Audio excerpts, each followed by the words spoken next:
بسم اللہ الرحمن الرحیم۔ فضائل میں آتی ہیں کہ جمعے کے دن مرنے کی فضیلت ہے، بس باقی یہ نہیں کہ وہ چوری بھی کی، زنا بھی کیا اور ماں باپ کو بھی ستاتا رہا تو صرف جمعے کو مرنے سے سب کچھ صاف ہو جائے گا، ایسا قرآن و سنت سے ہمیں پتہ نہیں چلتا۔ آپ ستاتے رہے، سود کھاتے رہے، زنا کرتے رہے، 27ویں رات کو بھی مریں گے تو چترول لگیں گے قبر میں، کیونکہ قرآن نے سب سے زیادہ فوکس کیا ہے عمل کو۔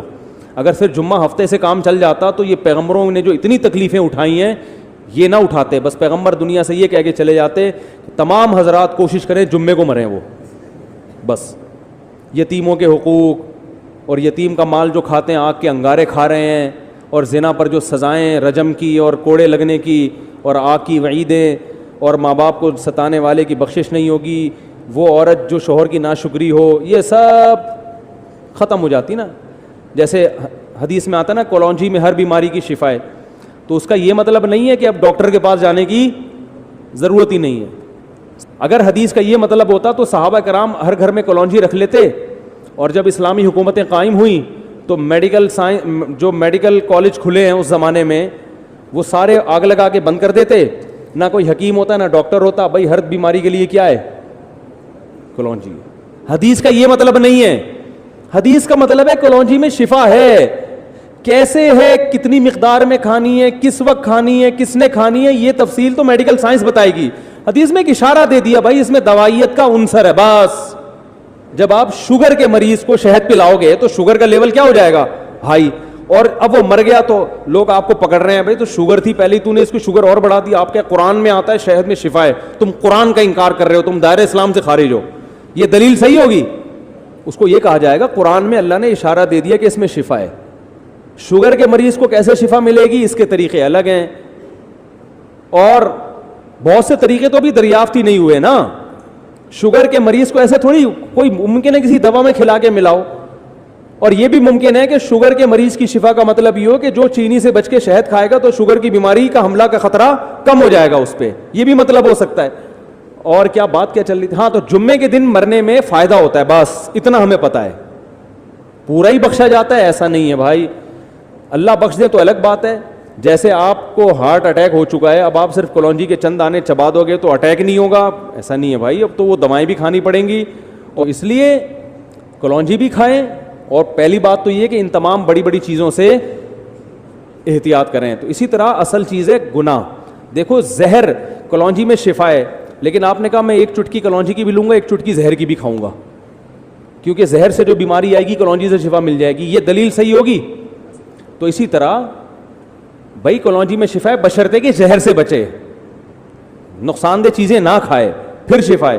تو اسی طرح یاد رکھو جمعے کے دن مغفرت ہو جاتی ہے مرنے والے کی، بشرطے کہ جو زہر آخرت کے عذاب کا ذریعہ بنتا ہے نا، یتیموں کا مال کھانا، والدین کے حقوق ادا نہ کرنا، اس زہر سے بچے۔ تو پھر جو چھوٹی موٹی جراثیم ہے نا وہ جمعے سے کیا ہو جائیں گے؟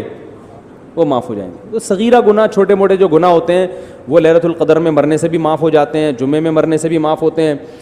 جمعے میں مرنے سے تھوڑے والے جراثیم لیلۃ القدر میں تھوڑے اور اسٹرانگ جراثیم مر جاتے ہیں، لیکن یہ جو آپ جائیدادیں کھا کے بیٹھے ہوئے ہو بہنوں کی وراثت کے، حج فرض ہوا وہ نہیں ادا کیا آپ نے، ماں باپ کو ستایا، یہ اتنے بڑے بڑے جراثیم ہیں، یہ لیلۃ القدر کا اسپرے ان پہ کام بولو بھائی نہیں کرتا۔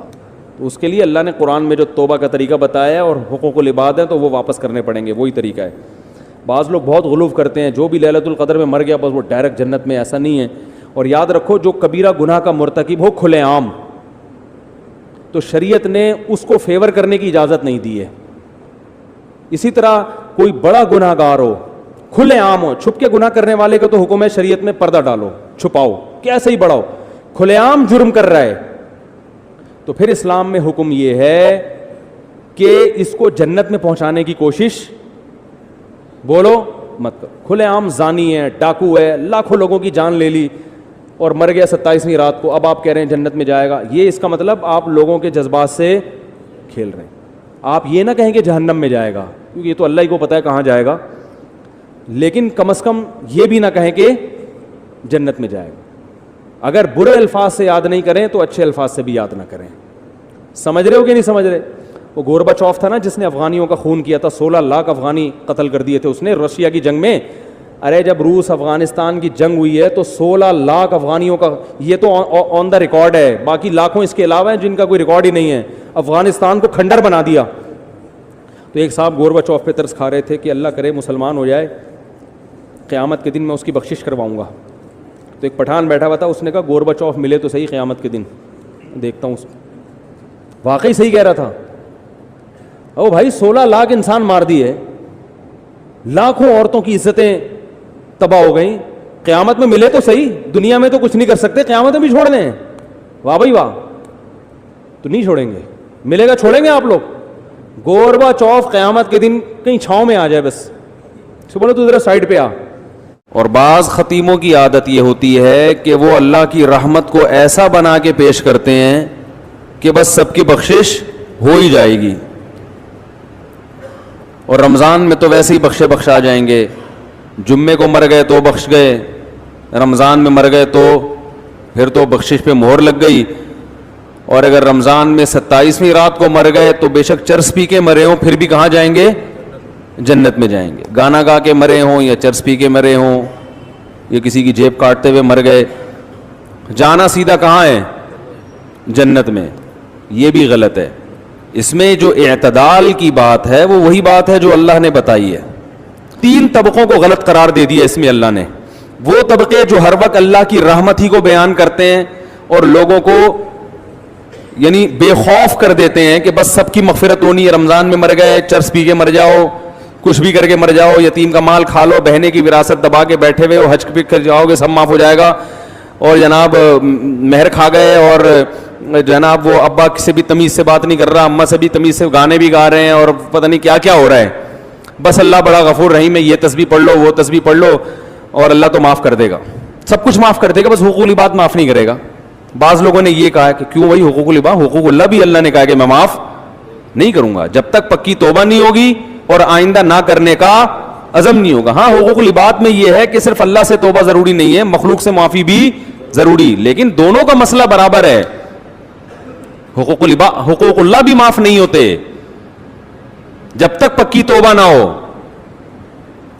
تو ان لوگوں پر بھی رد ہے جو ہر وقت اللہ کی رحمت کو ہائی لائٹ کرتے رہتے ہیں اور ایسا اللہ کو بنا کے پیش کر دیتے ہیں کہ لوگ کہتے ہیں یار ڈرامے بھی دیکھو, فلمیں بھی دیکھو, خواتین پردہ بھی نہ کریں, مرد نظر کی حفاظت بھی نہ کرے, اور میرے بھائی سعودی بینک میں جاب بھی کرتے رہو, سود بھی کھاتے رہو, انشورنس بھی کروا کے رکھو کہ ابا مر گئے تو اتنے پیسے ملیں گے, صحیح ہے نا, نہیں مرے تو نہیں ملیں گے, اور وراثت بھی تقسیم نہیں کرو, حج واجب ہے آپ کے اوپر, فرض ہو چکا ہے, آپ بڑھاپے کے لیے اس کو ٹال رہے ہیں. آج حج کب ہوتا ہے؟ سارے کاموں سے فارغ ہو کر اب کرنے دھرنے کے لیے کوئی کام بچا ہی نہیں ہے, پیسے پڑے ہوئے ہیں, تو چلو اب حج کر کے آ جاؤ.